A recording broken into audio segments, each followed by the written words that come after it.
What's up? Look at what we're working with today. It's gonna be my Miata. Yes, the pink one. I'm finally gonna get around to working on it, but hopefully it doesn't rain. It's as it's supposed to, but I'm gonna be kind of fighting that 30% chance and hoping it's not. We've also been working on the Toyota Supra here, as you can see. This thing actually runs better now than it did before. It has some idling issues, but we actually get it to turn on and run fine now. I think it might just need a little bit more dialing in before.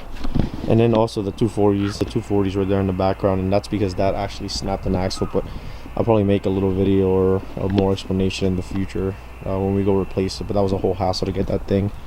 Anyways, I'm gonna remove the cover from this and I guess let it, I'd say, hit some sunlight, but obviously, you know, it's not looking like we're gonna get a lot of light today.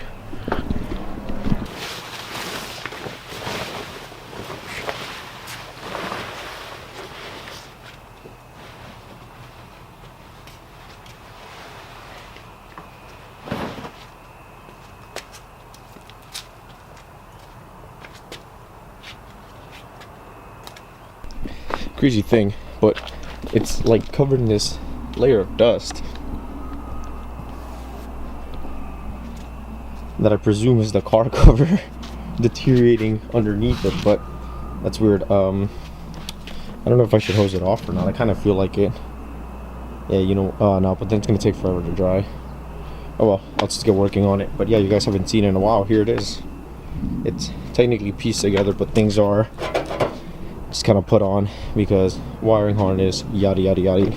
That's what I'm working on today, is removing some of the old wiring, and I don't know, we'll just see.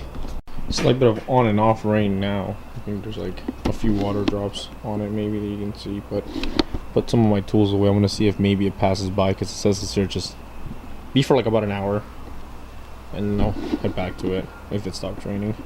So I covered that up because it's another day. But anyways, I took off the cold start injector off our Mark 1 Supra because look at this. This is the cold start injector that goes up here that helps supply extra fuel when you're starting it up, so that, you know, it starts up faster. Because we were trying to start this thing and it was just like crank, crank, crank, crank, crank, then start, and then kind of idle weird. And I'm gonna clean this up, and hopefully it doesn't help. I mean, hopefully it helps with the idle too, but I'm mostly hoping it helps with the startup. And I have a spare one if this one if I clean it, it still doesn't work fine. I'll probably swap in the other one, but we'll see. Alright, cleaned it up externally, but not enough. I'm trying to also clean it internally. And I don't really feel like, you know, using that clip, so the best thing to do is to get some spare harness and yoink, just cut the piece off. And then I'm obviously going to clean this up a bit so it makes a good connection. Use it, power that up so we can get that to spray, make sure it's, you know, doing all okay. So I'm just going to go ahead and cut this, and then use it to plug up to the injector. I'll just clean it all up though. Well, I did it off screen, but I connected it up like this and just tapped a like battery charger up to it while pressing some air through with liquid filled in the top. And I saw it spray. It's good enough, so I'm gonna put it in, see if it does any better. Alright, so I put it back in. Oh, right here.